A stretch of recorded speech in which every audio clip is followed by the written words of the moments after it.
जो पैसा इतने फॉरेन इन्वेस्टर्स डाल रहे हैं, पिछले साल 1 लाख करोड़ डाला, इस साल 1 लाख करोड़ के ऊपर जा रहे हैं। और अभी तो पिछले महीने 1.5 महीने से तो ऐसा है कि मतलब हमारी किस्मत ही खुल गई हो जैसा वैसा लग रहा है। तो ये किस्मत कब तक खुली रहेगी, कितना पैसा, और अगले साल क्या इससे ज्यादा आ सकता है? सुनील जी, आपको लगता है ऐसा? हमें लगता है कि बहुत बड़ा पैसा है। 1 लाख करोड़ है, $15 बिलियन। आज जो ग्लोबल फंड्स हैं वो करीब 60 से 70 ट्रिलियन डॉलर मैनेज करते हैं। अगर वो 1% भी इंडिया में डाले तो $700 बिलियन होता है।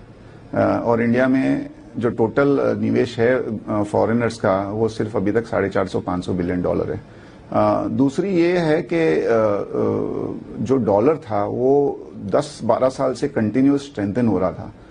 तो all global funds it made sense कि वो यूएस में ज्यादा निवेश करें, क्योंकि उनको करेंसी का भी बेनिफिट मिल रहा था और इंटरेस्ट रेट्स भी कम हो रही थी वहां पे। अब वहां पे इंटरेस्ट रेट्स जो नीचे में 0.5% टच हुई थी, दे आर ऑलरेडी एट 0.9%।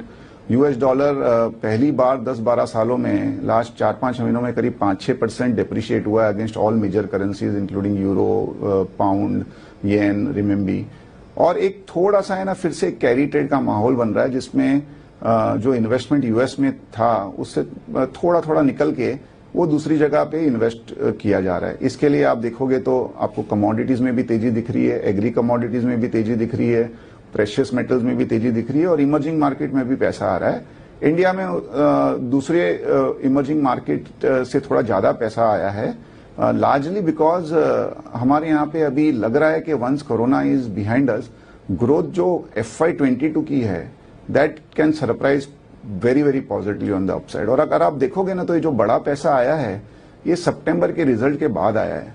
तो जो सितंबर रिजल्ट्स में जो एक पॉजिटिव सरप्राइज आई उसको देखते हुए ऐसा लगने लगा है कि जो हमने एक बहुत ही नेगेटिव पिक्चर पेंट कर लिया था कॉर्पोरेट अर्निंग्स का, उतना खराब नहीं है। In fact things are getting better faster than we expected. तो वो भी एक रीजन रहा है कि फॉरेन फ्लो ज्यादा है। तो एटलीस्ट हमारा ये मानना है कि between FI and FDI flows FY21 would be bigger than FY20, या calendar year 21 would be bigger than calendar year 20। तो मतलब कंपनियों की कमाई बेहतर होगी, और उस कंपनियों की कमाई बेहतर होने के हिसाब से इवन लाइफ टाइम हाई पर भी निफ्टी महंगा नहीं दिख रहा है, वैल्यूएशंस रीजनेबल है। और अभी भी आपको लगता है कि ढेर सारे स्टॉक्स ऐसे हैं दिग्गजों में भी और मिड कैप्स में भी जहां आराम से पैसा लगाने के मौके हैं? नहीं, जहां तक वैल्यूएशन का सवाल है ना, थोड़े लोगों को चिंता है कि ट्रेलिंग बेसिस पे निफ्टी 35 टाइम्स है, राइट। लेकिन ये ट्रेलिंग 12 मंथ्स में है ना 2 क्वार्टर मार्च 20 और जून 20 भी शामिल हैं, जिसमें कोरोना के वजह से अर्निंग्स में काफी बड़ी डीग्रोथ आई थी। अगर हम उनको नॉर्मलाइज कर दें तो ट्रेलिंग पी मल्टीपल 25-26 टाइम पे आ जाता है। अभी हम अगर FY22 की बात करें तो जो ब्रोकर्स लोग ने एस्टिमेट किए हैं उसके हिसाब से निफ्टी की अर्निंग करीब 21-22 टाइम है, और FY23 में करीब 17.5-18 टाइम है, जो नॉर्मल जो 10 साल का एवरेज है उससे 10% ज्यादा है।